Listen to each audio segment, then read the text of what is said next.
the most extraordinary thing happened to me, Taryn. My spirit came out of my body. And it was like I was observing myself and like looking down and watching myself. And it was just weird. It was like I knew I needed to get back in my body.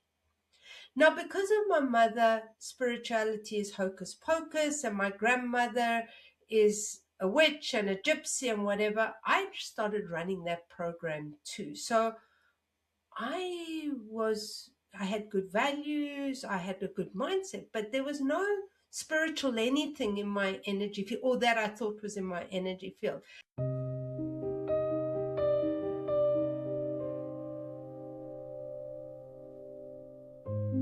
Hello, everyone. Welcome to part 2 of the podcast with Cindy, the director of the International School of Intuition and Healing. If you are joining now and you haven't seen part 1, I'm going to ask you stop right now. There are so many juicy details that you have missed out from part 1. And if you look in the description, there'll be a link to part 1. And I suggest you watch that first. Otherwise, you're going to be completely lost in this episode. But if you've seen part 1, welcome back. We are going to continue this lovely journey and discussion that we've been having with Cindy, the director of the school. Lovely to have you back. We've had a little bit of a break and we've got some juicy things to discuss, don't we? Yes, we do indeed. And I've got my cup of tea, which I'm going to drink while we're on the podcast. And this time I won't be bumping my microphone as often. Oh, that's great. I'm glad to hear that. You must enjoy your cup of tea. So there's a lot of little bits in your first part of your podcast, Cindy, where there's these little linking up moments. And I know when I was listening to it, and I'm pretty sure the audience could see it too, is how there were these different parts that were leading you to your authentic self. And one of the things that stood out for me was when you mentioned how you actually met Sue and how that related to a death of a friend. And when I spoke to you about that in the break, you also mentioned that there's actually a bigger piece to that, which started for you when you were a child at school. And I know in part 1, we didn't really talk about that this much, but when you were struggling with your dyslexia and your challenges at school, you were often actually quite sick as a child. Could you tell us a little bit about that?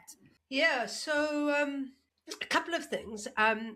The first one, and I don't know why I'm going back to this. It's just popped into my head. But one of the things was when my mum was pregnant with me, I'm the baby, or for the South African order, the Laatlammetjie, by 7 and 10 years. My sisters are much older than me. And my mum really energetically, although she loved me dearly when I was born, did not want a third child. And I say this, she tended to, she smoked a bit during her pregnancy and drank a bit. And in those days, it certainly, it was taboo, but not as taboo as it would be in those days. And I laugh about it now because I've done quite a lot of work around that being in the womb. But also, I think for my mom, by the time I was ready to be born, I was nearly born in the car on the way to the hospital because I just wanted to get out of there. Like, I didn't want to be here. No. And those of you who know me, I'm quite clumsy, but I also do everything extremely quickly. So there's something about the way that I was born and the ability to do things quickly. But growing up, when I went, quite shortly after I went to school, I kind of got some really odd diseases as a child, like things that they didn't really know what was wrong with me. And that was odd. The first one was when I really started struggling with, realizing I was doing badly at school and my reading and my writing. I got herpes infection of the throat, where I ended up, I was 10 years old. My whole throat just was burning up, and I had a fever that was so high that they put me into hospital in Johannesburg, and they put me in a cooling tent for 10 days because they didn't know what it was. And I remember just feeling really isolated and alone in the world with this breaking fever. And because they didn't know what it was, the pediatricians at the time said the only way for us to keep her cool was to put me into this cooling tent. So for 10 days, I was like shivering, frozen. And because like my, no, they weren't sure if it was a rare disease or what it was. Anyway, that passed.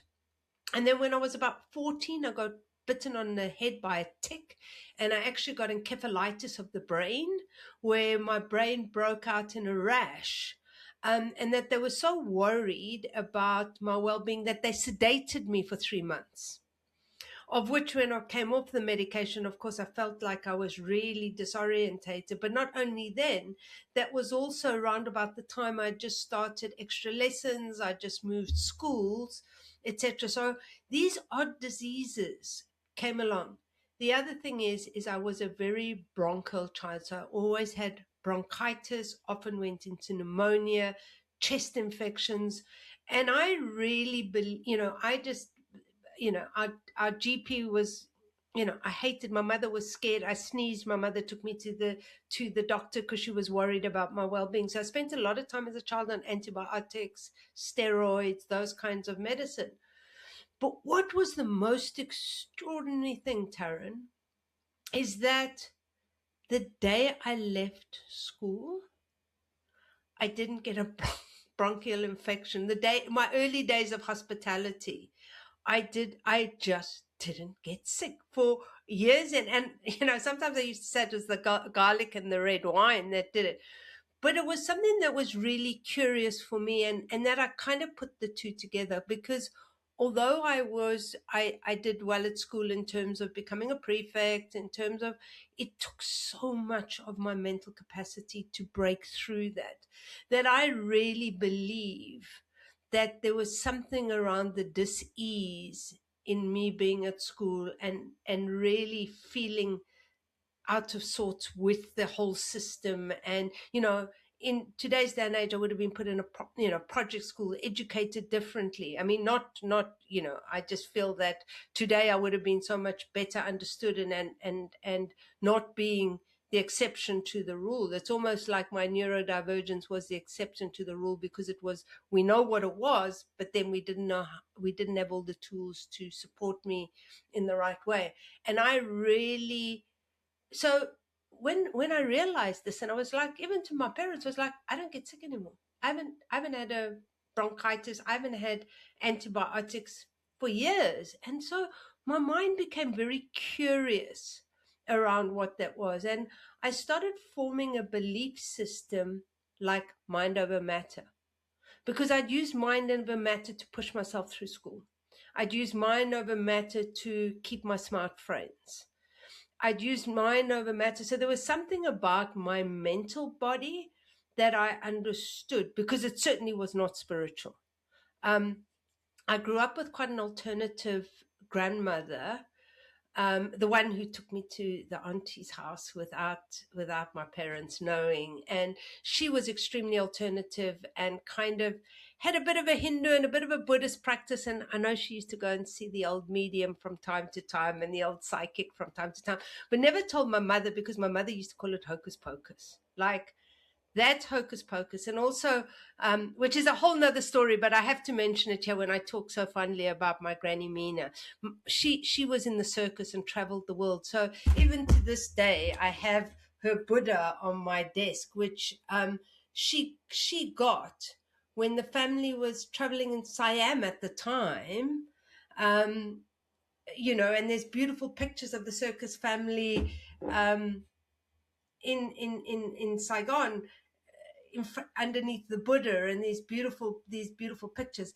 And she was really like, she's actually, and I know that dead rallies can't be spirit guides for those, but she is absolutely a spirit guide for me, and is and not an ancestor, that she really shows up in real crossroads of my life. And we'll talk about when I was coming back to South Africa and that crossroad, because it feeds into the story of the school. So also when I was growing up, my mother had to work. And so at the time, my nanny, or our domestic worker, used to take care of me. And she was a sangoma, and she would do things like feed me soil. And I never knew why they were, everyone was up and down coming to visit Margaret, and she was so popular. But actually, if I think about the beads she wore now, the snuff, and just her wisdom around me, like I had a sore stomach, she said, "Oh, we won't take that ugly milk and magnesia that my mother used to. Let's go and eat some soil in the garden." So I kind of had spirituality, around me as I was growing up. But with my mother, it was hocus pocus. It wasn't the work of my mother. The work of my grandmother was that of hocus pocus. And she was a gypsy. And my mother always used to say, you could smell my grandmother. And actually, you can. My grandmother is a very specific smell that if I open her sewing box today, I can smell. My mother didn't like it. Also, because my father was very close to his mother. So I think sometimes she's a bit jealous of their relationship and a bit jealous of my relationship with my grandmother. So we had that very close relationship. So I had known alternatives, but my mother kind of was on the straight and narrow, do what the doctors say, etc. So when I left school, it was so freeing to know that I didn't need to take antibiotics, etc. But it gave me quite a strong belief system. I love what you said. It gave you this belief system of mind over matter. I'm quite curious. I know we want to move on, but I just want to know, like, besides that experience, what else helped you understand that you have this mind over matter belief system form? I mean, you're already neurodivergent, not really spoken about the same way that we speak about it now, right? When in a society, in a community that's not necessarily as accepting or even half informed, right?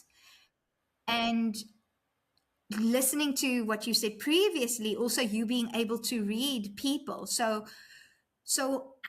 in an example at school, how did you use this mind over matter? If you could just enlighten us a little bit.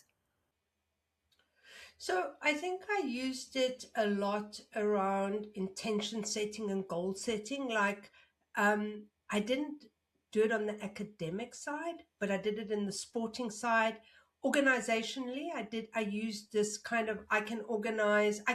I was also very persuasive. So I remember they did make me a prefect at school, was because actually I could convince the baddies to be like, come on the side of the goodies, if that made sense. Like, I was friends with everyone at school. And although I liked the super bright goody two shoes girls at school, I also kind of like the baddie, the ones who were smoking marijuana and doing certain things. And I could also coerce them on the side of good, if that meant. But I think that was my intuition, my ability to understand people, to make friends, and to even with the teachers, I was able to read them and play to what they needed to hear to get me what I needed. So I think it had something to do with that. But then also, the sun's going to shine tomorrow. Like, tomorrow's another day. My mother had these old war sayings, like, pack up your troubles in your old kit bag and smile.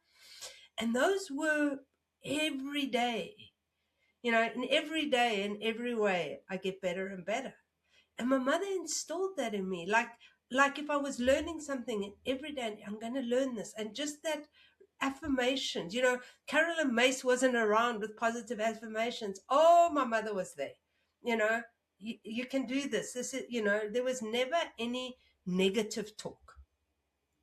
I mean, almost sometimes, like, maybe it bypassed certain things to a degree, or kind of, made you feel, well, if it, but I think it also really created neural pathways that got me to where I am today, or allowed me to step into my power in different ways.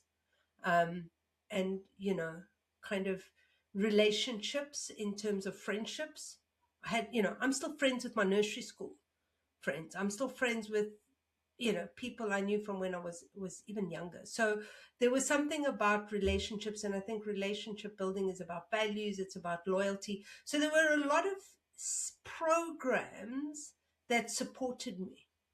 And when I'm listening to you, I'm hearing the story of Grandma Mina, right, and your mom, and how they're actually quite different, but how these two women who are also really different supported, to use the word different again, different aspects of you and your personality and your strengths, right? And when we go back to your story of that fateful night where you got pulled over in your Merc compressor, and then the incident of you actually getting invited to this spiritual workshop, I would like clarity on that. What exactly was happening? Yeah. Let me pick up the story from there, because there's actually a whole piece, which is a whole story about disease and health before that incident. So yeah, so let me fill in before the night, let's call it the dark night of the drunken soul. Let's talk about prior to that. So I worked in this big, as you know, big restaurant hospitality group where I was a director, and we were in a group. There were young gay South African girls together, and one of our friends got diagnosed with liver cancer. She was 33 years old, and she had quite a difficult life. Her mother had kind of left her and her sister on the steps of the orphanage. Her father was estranged from them, and had Parkinson's back in Cape Town. And here we were, a young bunch of people, with somebody being diagnosed with liver cancer. I hated hospitals because of this illness and being in hospital. So I used to have an excuse. I don't go in the hospital unless I've had 2 pints of lager. That was the standard. And then when I came out, I needed another 2 or 3 or 4. So there was a kind of, I hate hospitals, I can't do the smell, etc. And then this friend, I mean, we were young. There were no adults. Like she was 33. I was about 36. Like, I was the oldest of these group of people in London. And I observed this friend die of liver cancer in 9 months. So, I mean, I remember before my compressor, I used to have a Freelander, Discovery Freelander. That's it. Not that I'm a car snob, but anyway, this massive big car in tiny London. And I remember the one day, and I tell the story, as we were driving over the sleeping policeman, the humps in the road, and she had had so much medication and chemo that she actually cracked her ribs from going over it was quick, and it was awful. I mean, it was just the most awful thing to watch. And I'll tell you exactly when it happened, because she was really ill when the Twin Towers came down on September 11. And I remember quite clearly, because it was all happening around that time. And I kept on going, it's mind over matter. Like, if you think positively, you can heal this. There was something around my mindset that, because of what had happened to me at school, was, but if you think in a different way, we've got this. And she was ready, and for whatever reason, it was her time, and it was difficult. I mean, at that time, we're talking years ago. We're talking nearly 25 years ago. I mean, medicine, she was young. They threw masses of medication and chemo, and she just got smaller and smaller. The cancer just took over, and 9 months she passed away. And it was such a time of a kind of caring and a small community of people, and not being confused, not knowing what the best thing to do. Even to the point that she was Jewish, and her partner was Jewish. But when it came, we had to find a guy to go and sort the funeral out, because that's how it was in those days. Like, women couldn't go, especially not myself, who wasn't Jewish, organize a funeral. And it was just a crazy time in our lives. And after the funeral, and we sat Shiva, and everything was supposed to go back to normal, the most extraordinary thing happened to me, Taryn. My spirit came out of my body. And it was like I was observing myself, and like looking down and watching myself. And it was just weird. It was like I knew I needed to get back in my body. Now, because of my mother, spirituality is hocus pocus, and my grandmother is a witch and a gypsy and whatever, I started running that program too. So I had good values, I had a good mindset, but there was no spiritual anything in my energy field, or that I thought was in my energy field, but the spirit coming out. And I had this friend at work. In fact, the dear friend that I got drunk with the night of the drunken night of the soul, and her name was Dadu. She won't mind me sharing her name. And Dadu was much older than me. I mean, she would have been 95, and she only died a couple of years ago, on her last birthday. But I went to Dadu, who was this beautiful French lady who worked at the patisserie in one of our restaurants, and I said, Dadu, I know you're the right person to speak to, and please don't think that I'm mad, but I've come out, my spirit's come out of my body. Do you know a healer or a shaman or a sangoma that can help me? And Dadu said, darling, she was French, darling, I've just got the right person for you. And off she sent me to a spiritual healer here in North London. And I went to go and see this woman, and I was like really agitated. Remember, I'd also been drinking quite a lot. So my spirit was really out of my body. And of course, with all this drama, it was a great excuse to drink often and more. So I was really ungrounded. I was really out of my body. And I went to go and see the spiritual healer, and I went in, and the room smelled all nice. And I could smell my grandmother there, and I could smell my nanny there. And I thought, I'm safe here. This is great. And I lay on the healing bed. This woman put her hands on my shoulders, and she told me to breathe and just to invite the spirit world in. Well, oh my God, the room just filled up with angels, like as if you were there, like this room, like I was just, I mean, these angels just, it was the most extraordinary experience. And she brought me, my spirit, back into my body.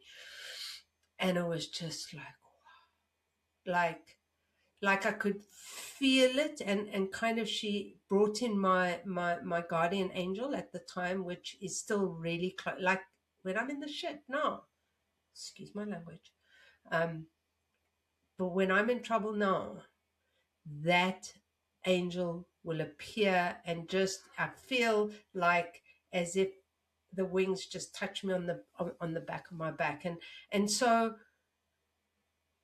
there were feathers. I mean, there were feathers in the room. There was physical evidence of these angels.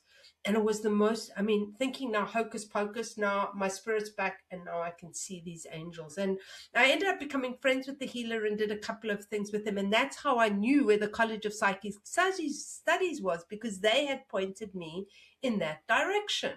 So my spirit comes back. I now know that there's an angelic realm, and I became really inquisitive around angels, and I got a couple of angel books, and I read those, and I was experiencing the angels really in a physical format. I mean, like anyone who is having a difficult time in their life, if I can just see here, please invite in the angelic realm, because they are the most beautiful unseen support that you can actually feel, and if you call upon the angelic realm, they are there. They are just the most omnipresent spiritual energy that one could. So if somebody is listening to this and is feeling despair, get a book on angels, listen to some angel podcasts, and really just call in this realm, which was really comforting for me, but also quite ungrounding. And as it happened, this healer was also quite ungrounded. So then we were doing shamanic journeys, and then going out and drinking champagne. So it was this real kind of ungrounded, like everything that the school doesn't believe in. But we did that. And it was really good. But actually, my energy then expanded, which encouraged me to almost drink more, if that made sense, because I was like, now there's the angel world. All my friends have left. I've got some new spiritual friends. So it was all very confusing. And in fact, Daddy was the place that I went to. I didn't mention that the night. She was the friend that I saw when I got drunk. Anyway. Did that all happen on the same night? No. No, but she was kind of the go-to. Daddy was the go-to, and why I say she too is definitely, she was an earth angel, but today is in spirit, in guidance too, because she was integral. our souls cross paths, and spirit herded me. I had no choice but to do what I'm doing today. These things that happened. And anyway, so Kate died, and that was also, my lawyer had said to me that I needed a psychotherapist before I went to the court case, because it would hold in good stead for me not to be put in jail in the drink driving situation. So I had actually been somewhere, and the psychotherapist that I went to see said, "I'm really sorry, I can't take you on as a client because I have trauma around alcoholism." And I was like so devastated. I called in the angels, and they just went, go, like there was this message, go to the College of Psychic Study. I walked all the way from Highgate, those people who know London, to South Kensington just to get in my body. And there was a leaflet advertising the retreat for Sue Allen, and then another sound healer were running this retreat. So I was almost guided in this process to the college. And then when I went onto the retreat, the most extraordinary thing happened. There was the sound healer, and he and I started chatting, and he spoke to me, and he told me his story. And his story was that he was recently in remission from liver cancer. He was diagnosed at the same hospital as my friend, and Kate, yeah, in the same as my friend. And he had chosen, and he said he went onto the Heath, which is just near the Royal Free Hospital. He went onto the Heath, and he asked God to forgive him, and that he would do God's work if he were healed. And so he was living proof for me.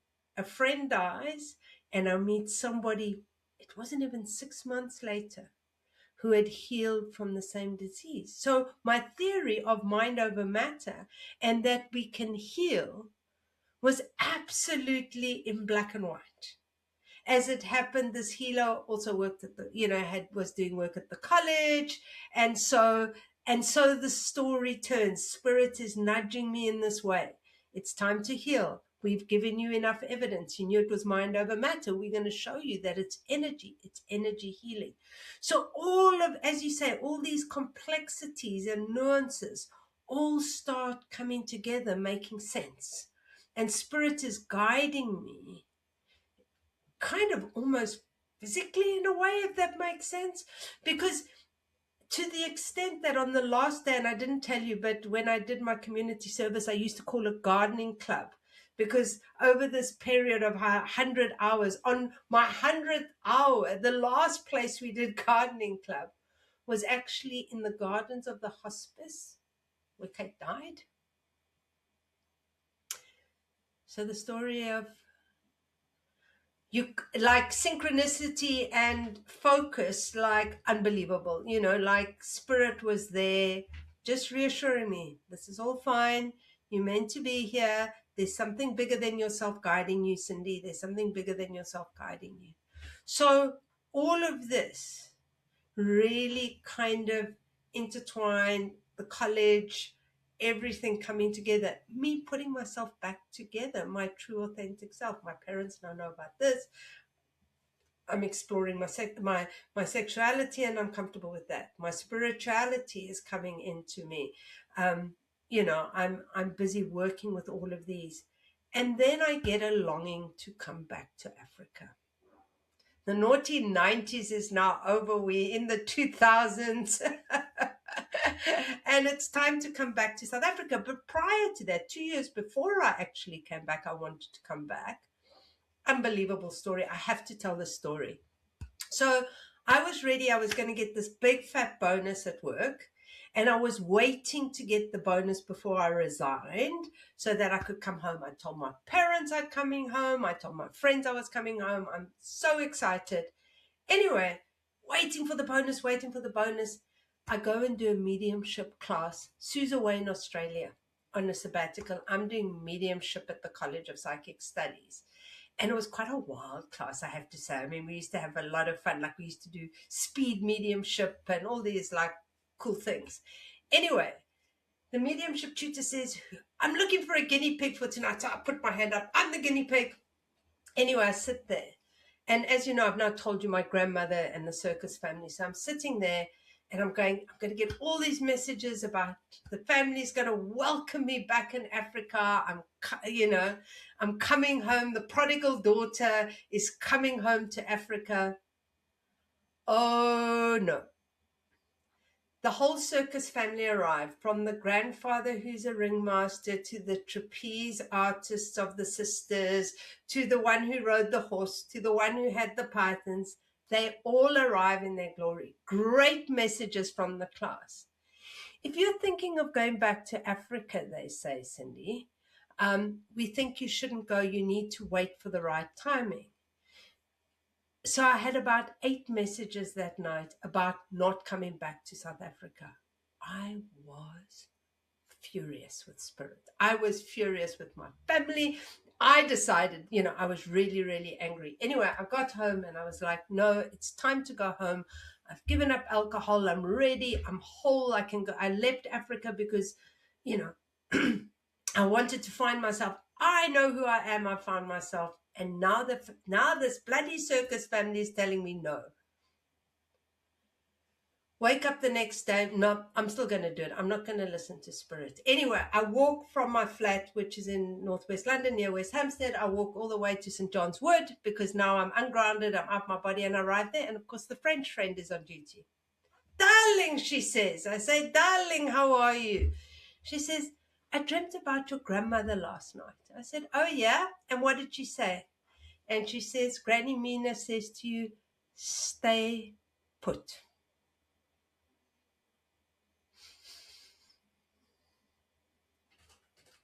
And I was like, Dadu, I was thinking of going home. I'm not going anymore. Gave her a big hug and I stayed 2 years. But what I did was I then completed the healing course. The timing, if I hadn't stayed, the timing with Sue wouldn't have been right.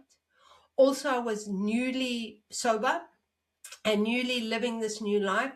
So it gave me 2 years in an environment that I knew, in a job that I knew. It gave me that real 2 years of integration.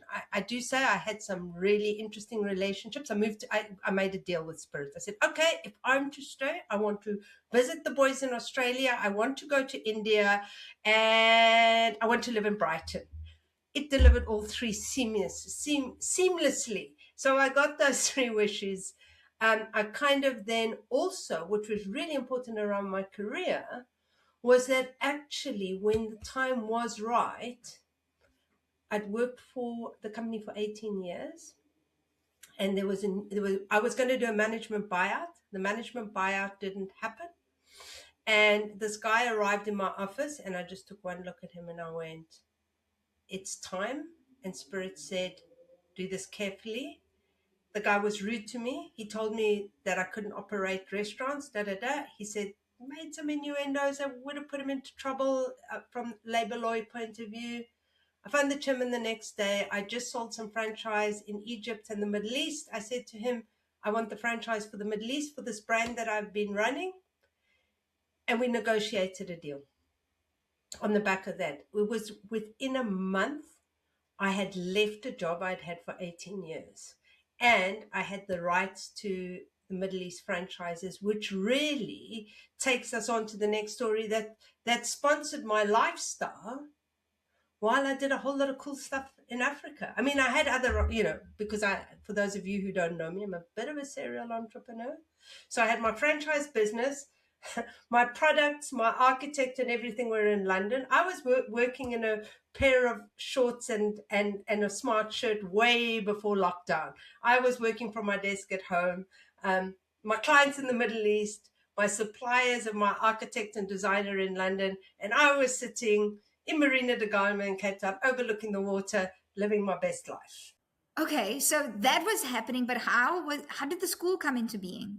And what you've created now, and where the school is now, and where the school's going. Last I remember when we were on that line, you had come back to South Africa, met, had dinner with Sue. What happened next? Because she was still at the College of Psychic Studies then, wasn't she? Correct. So, so Sue then left the College of Psychic Studies, and she started then the School of Intuition and Healing in London. She decided and actually created the healing course in the format that it is now. It was a version of that, but really put together that sound standards and expectations, etc., and put that together, as well as all of our own work of medical intuition and the spirit release work, etc. And so she did that in 2010, and I, in the meantime, had been in Cape Town and was a little bit concerned around some of the practices of not much energy management, kind of going and seeing an integrative doctor and them taking you into a regression without consent, and sort of things were pinging up. And at the same time, which is always, we always laugh about, was I had gone to the spiritualist church in Deep River and the one in Fishhook, and they needed mediums. I said, no, I'm not a medium, but I can do psychic on the platform if you want. And they said, no, you'll be fine as a medium. So, so I then became a medium in Cape Town. I mean, it's the most extraordinary story. So I become a medium in Cape Town, and it was really, spirit is just extraordinary how it works.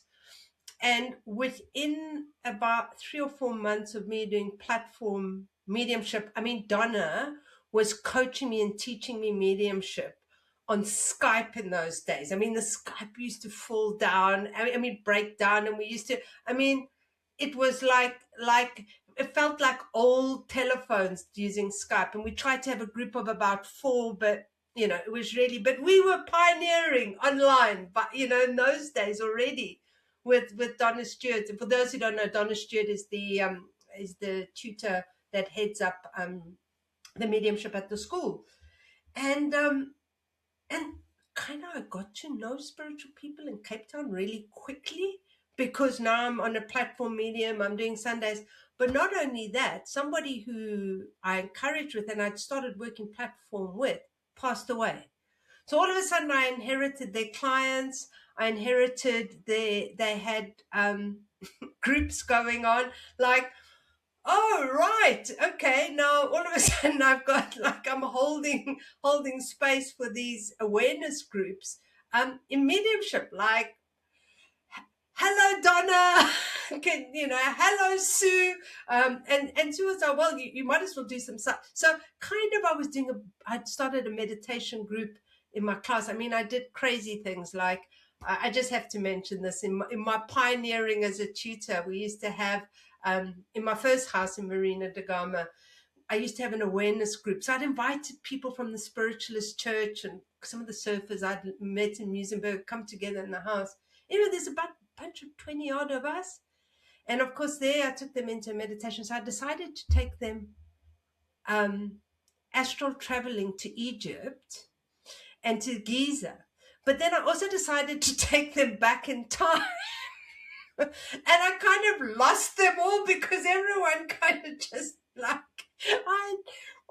talk about ungrounded tuition. Anyway, I remember actually phoning. I mean, I eventually went, okay, I need to get them back. I got my guides together. I eventually, and just made sure one by one, everyone was back and in their bodies. And I mean, they saw hieroglyphics. They saw, themselves being mummified. I mean, it was crazy. But that's the adventurer that I am. I remember phoning Sue. We did a check together. We just went and checked. And we made sure that everyone was there. And then through that, there was Natasha and Sue, who Natasha was also a friend and was like, couldn't afford to come out. So I said, well, why don't you and Sue come and do some workshops? Come on. And she said, yeah, she'll speak to Sue and I'll speak to Sue, because she was working with Sue in the school. And it wasn't like 4 months later, Sue and Natasha were here and we were doing a whole lot of workshops. And we started the first healing course in 2010. And I had a recruitment business at the time. I was doing my Middle East business, and it was kind of my hobby in a way. And so the school started in Cape Town. How many people were in that first group? Do you remember? In Healing Group 1, we had at least 13 people. But I think it was 12. We had because we'd been, I'd been doing energy management. We kind of built it, and then we just did the first healing course. Yeah, it was really exciting. I mean, it was, we brought them out every, to train me and then to train other tutors. They came out a lot in the beginning when we built the school, because I was, as you could hear, a bit of a cowboy, taking people astro traveling to Egypt and back in time all in one go, without any warning, of course. So kind of I needed to be trained a little bit in my teaching. And you know what was so extraordinary? Remember I spoke about becoming a teacher? I just, like, this was absolutely where I was supposed to be. Absolutely. Like, in my power, in, like, where am I supposed to be? And as much as I love my leadership and I love training and development within hospitality, my happy place. How did you know? Because I think it's useful for the audience to know what that feels like when you find that happy place. Kind of the first time you ever teach, you're absolutely terrified and you've got all these facts and things in your head, and I'm not going to mess up and I'm going to do this. And then I just sat there and I grounded and I tuned and I connected to spirit in the opening meditation. And then there's something that flows, and it's that connection. And then you kind of feel the responses as you're in your heart and giving and receiving in a classroom. Like, I'm giving information, you're receiving feedback, you're answering questions. And that space is like no other. It's quite beautiful. It's quite beautiful to also hear you speak about it, especially if you look at your journey and you think about how you struggled with school and how school was structured then, right? And you being different, you not being like the action dolls or the action figures and the Barbie dolls, to then eventually opening your own school, where I know some people have said it's kind of like Hogwarts. Some of my classmates joke that, right? But a school for people who are recognizing their difference, and where difference is very much celebrated at the school: sensitivity, neurodivergence, different cultures, different perspectives, right? So it's such a beautiful full circle to see that your own journey and your own kind of struggles, even with your body at school, to really come to this point of mind over matter and creating something that's there, that's in the physical, right? I'd love for you to talk a little bit about that and tell us what's next for the school. So lockdown was a big pivot for us. The school was always my hobby. It wasn't a business. Yes, we operated as a business, but it was never really a business. And during lockdown, a couple of things happened. One is Sue decided to retire, and there was no one ready to take over the school in the UK. And at the time, I had no desire to come back to the UK. And so she decided that she was going to retire, and it was a year's journey that we went on. But in that retirement year, lockdown happened. And of course, we took everything online. We very quickly, I mean, Mark Bind and I had um, we had a 3-year plan to go online, and actually, like, that 3-year plan happened not even in 3 weeks. I remember that we had the 8 o'clock club at the time, which then became Moyo Talks, which is now just our masterclass platform. But at the time, I remember I saying, we've got a really good speaker, maybe we should try and live stream it. And we had this tiny incy little webcam on this big thing, and it was filmed from miles back. And it so happened that, like, things were shutting down and we had about 7 people but the speaker arrived. I said, come on, let's film it and just go live on Facebook. And I mean, I think, today's the first day I went live on Instagram with something, but I was shouting because of my tech, like, Mark, get it right and let's do it. And off we went. And it was like, we actually went live on Facebook with it, and people were delighted. And we completely pivoted. We turned my garage in Marina da Gama into a filming studio. We did all the collateral, all the intellectual property with there was Dennis who did the voice. There was Soleil here in England who helped us with all the notes being converted from, we used to do handouts, like photocopied handouts, like all of those got digitized into proper workbooks.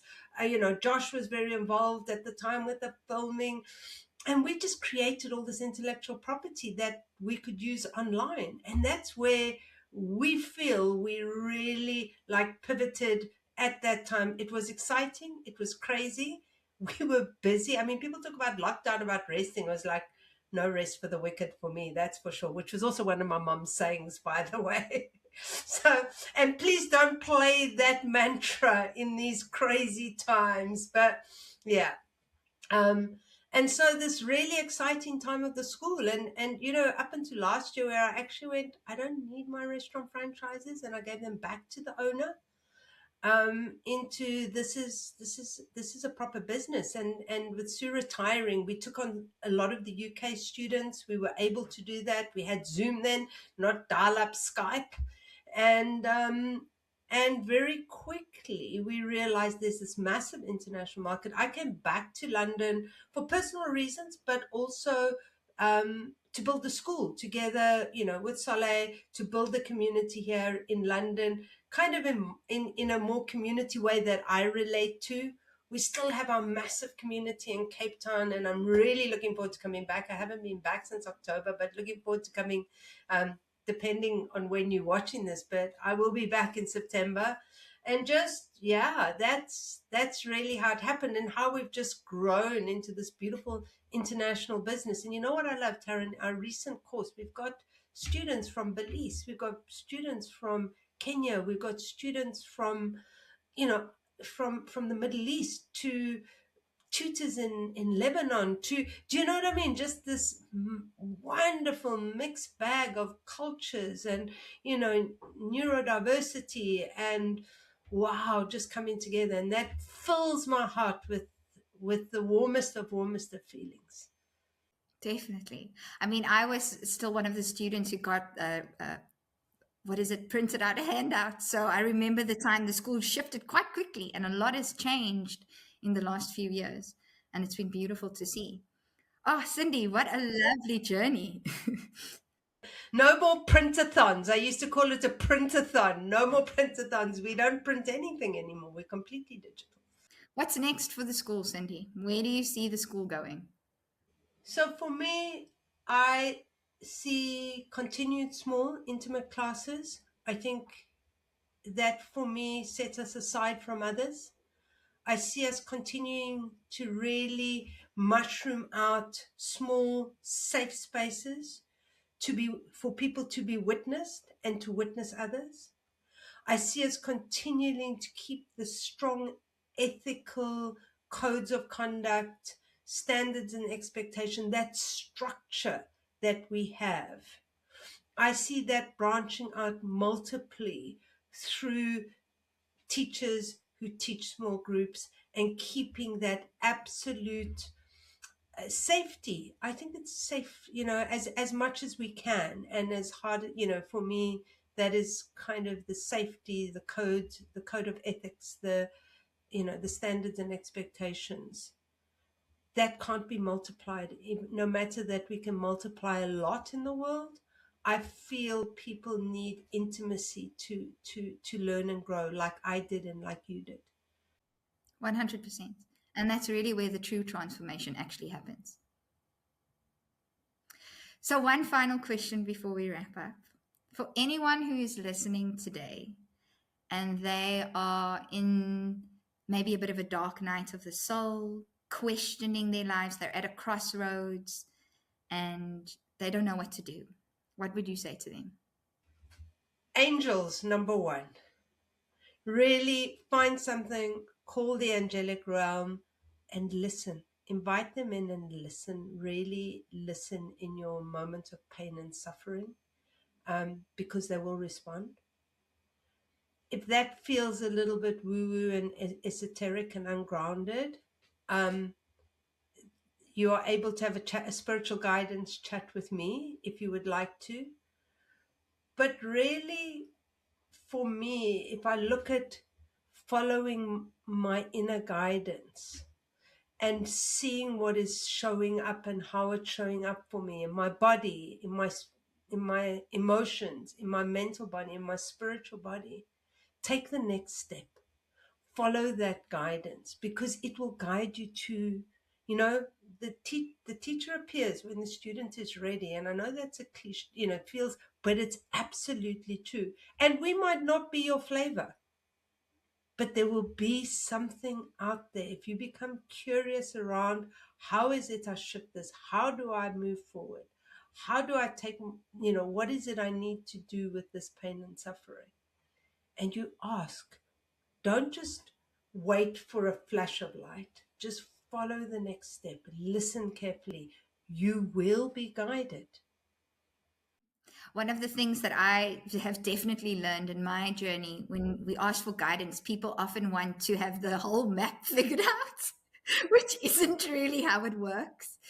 Intuition works in the present moment, and it works with the next step, and it works with presence, right? Because it's working with where your journey is at that moment. So I really think it's important for people to understand that it's just take that next step and then ask your intuition and then the next step.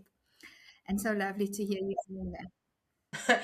and, and hopefully it's not because you've spent a night in jail or somebody's died of cancer. Like, maybe you can listen to Shift before those, because those pain, those experiences, I laugh and I tell the story with humor. The pain, another level. But as I look back on it, I don't regret Mm, any of it. that's beautiful. Thank you, Cindy.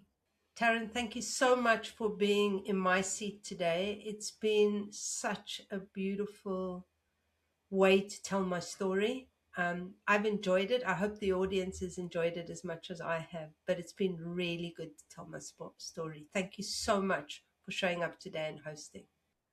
It's a pleasure. It's been a pleasure listening to you. What a lovely and incredible, complex story.